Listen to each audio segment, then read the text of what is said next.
3,500 years ago, a group of people launched canoes into an ocean that no human being had ever crossed. Not a narrow strait, not a visible coastline to follow.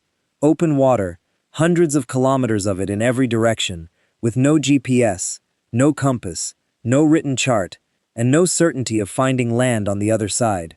They found it anyway. And then they kept going.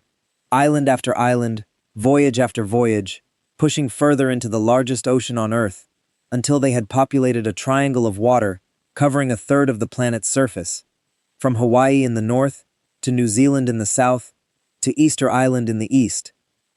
The greatest maritime expansion in human prehistory, and for most of recorded history, we had almost no idea who these people were, where they had come from, or how they had accomplished what they accomplished.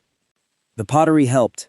Beginning around 1500 BCE, a distinctive style of ceramics appears across an arc of islands in the western Pacific, from the Bismarck Archipelago near New Guinea, eastward, through Vanuatu, New Caledonia, Fiji, Tonga, and Samoa.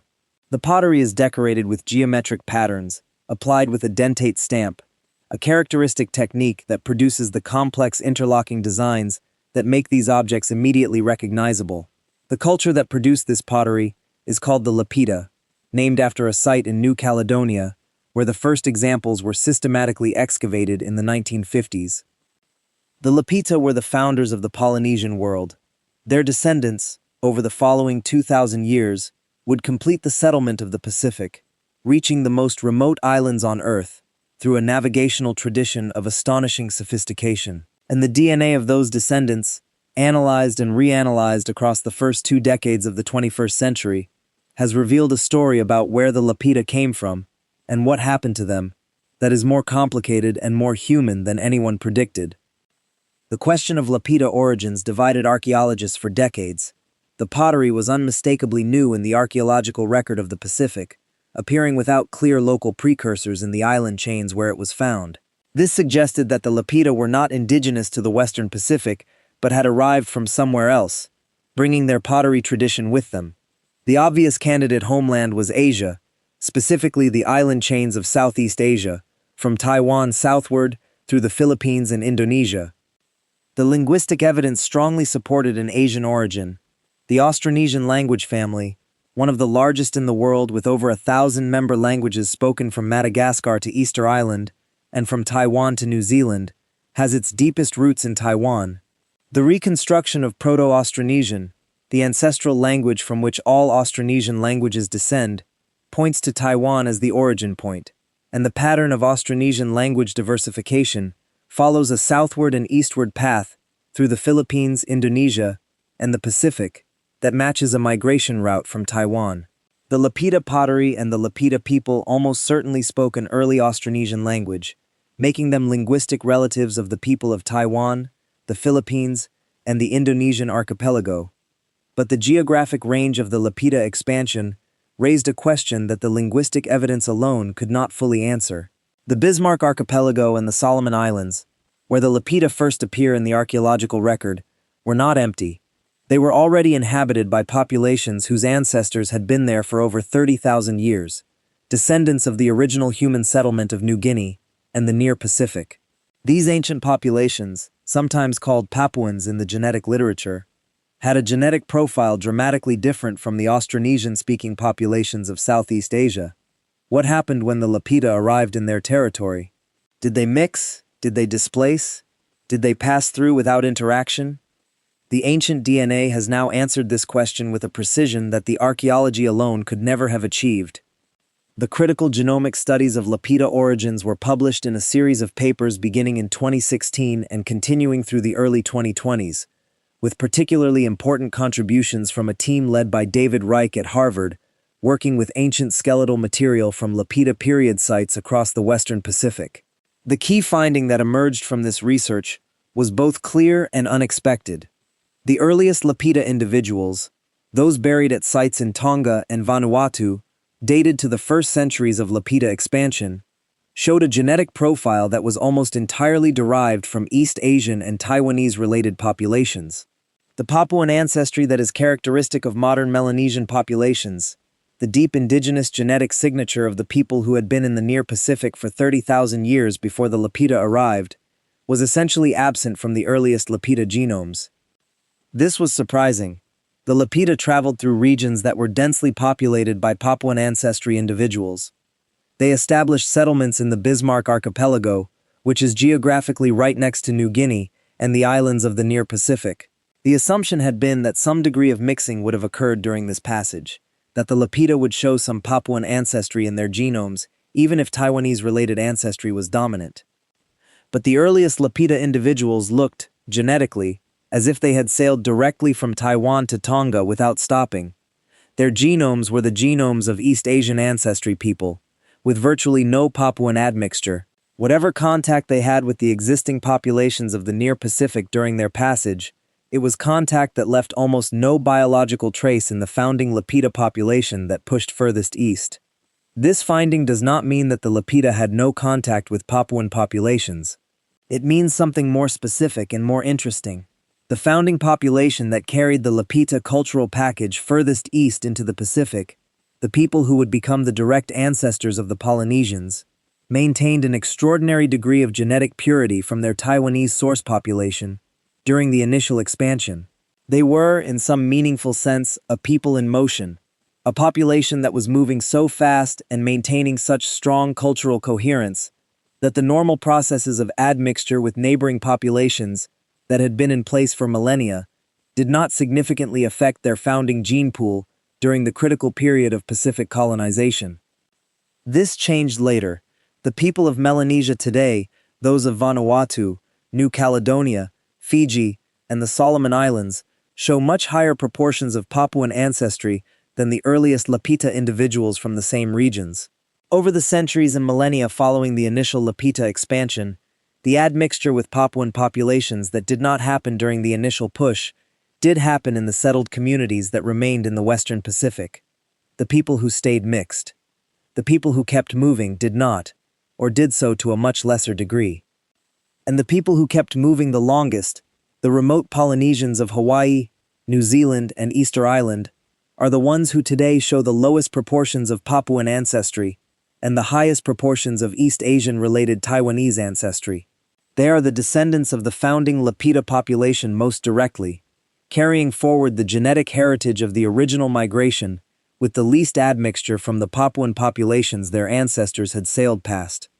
The navigational achievement of the Lapita and their Polynesian descendants is worth dwelling on. When the first Lapita settlers reached Tonga and Samoa, around 2,900 years ago, they were at the eastern frontier of human expansion. Every island further east, every island in what we now call Polynesia, was uninhabited. For the next 2,000 years, Polynesian navigators continued to push into that uninhabited zone. They reached the Cook Islands, the Society Islands, which include Tahiti, the Marquesas, Easter Island, the most remote inhabited island on Earth, located 3,500 kilometers from the nearest continent and over 2,000 kilometers from the nearest other inhabited island. They reached Hawaii, 4,000 kilometers north of Tahiti, and approximately 700 years ago, in what was almost certainly the last major human colonization event in the history of the world, they reached New Zealand, an island group that had never in its entire geological existence been home to a human being. All of this was accomplished without written navigation charts, without magnetic compasses, without any of the technological infrastructure that European maritime expansion would rely on 1,500 years later. Polynesian navigation used the stars, the ocean currents, the behavior of birds, the color and temperature of the water, the patterns of swells beneath the hull. It was a tradition of knowledge transmission so sophisticated and so accurate that Polynesian navigators could reliably find tiny islands separated by thousands of kilometers of open ocean. The DNA confirms that this navigational tradition was sustained by a genetically distinct population, the descendants of the original Lapita founders, who maintained their cultural and genetic coherence across 2,000 years of continuous expansion into the most remote reaches of the planet. There is one more layer to the Lapita story that the genomics has revealed, one that reaches back before the Taiwan origin and connects the Lapita to a broader human story that stretches from southern China to the islands of the Pacific. The Taiwanese indigenous populations, from whose ancestors the Lapita descended, were themselves the product of a migration from the Chinese mainland, reaching Taiwan perhaps 5,000 years ago or more, before the Austronesian expansion began. And the population genetics of the broader East Asian world during this period shows a pattern of demographic expansion from southern China southward and eastward, a movement of rice-farming populations through the island chains of Southeast Asia that was the macro-scale process within which the Lapita expansion was embedded. The Lapita were not simply bold navigators who happened to be in the right place at the right time. They were the furthest expression of a demographic movement that had been building for thousands of years, carrying rice agriculture, Austronesian language, and a maritime culture from the southern Chinese coast through Taiwan and the Philippines and Indonesia and into the Pacific. The canoes that first landed on the beaches of Tonga were the final, most dramatic expression of that movement, and the people in those canoes were carrying in their cells the genetic legacy of a journey that had begun thousands of years and thousands of kilometers before they ever launched into open water. The Lapita were never what we thought, because for most of the history of Pacific archaeology, we thought of them primarily as a ceramic tradition, an interesting style of pottery that marked the beginning of Polynesian culture. The DNA revealed them as a people, a genetically coherent population that maintained extraordinary cultural and biological integrity across a maritime expansion that has no equal in human history.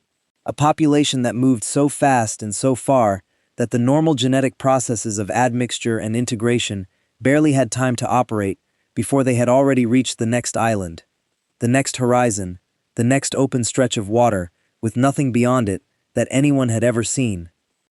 They looked at the empty Pacific and they went. Generation after generation, for 2,000 years, the children of the Lapita looked at the horizon and went. The DNA records every step of that journey in the genomes of the people who live, today, on the islands at the end of the world. History is not only what is found in the ground. Sometimes it is what is found in the water, in the wind, in the navigational knowledge that a people carried across the largest ocean on Earth and deposited, along with their genes, on beaches that no human had ever touched before they arrived. The Lapita were the beginning of the Pacific world, and the Pacific world is still here, carrying them forward. Every person alive today in Hawaii, in Samoa, in Tonga, in Tahiti, in the Cook Islands, in New Zealand, carries in their cells the genetic legacy of that first great push into the open Pacific. The ancestors who looked at an empty horizon and chose to sail toward it rather than away from it. The people who solved the problem of the largest ocean on Earth, not by avoiding it, but by learning it, reading it, knowing it with a precision that modern satellite technology has only recently been able to match. The Lapita did not know they were founding a civilization. They were solving the same problem every human migration has always solved. Where is their land? How do we get there? What will we find when we arrive?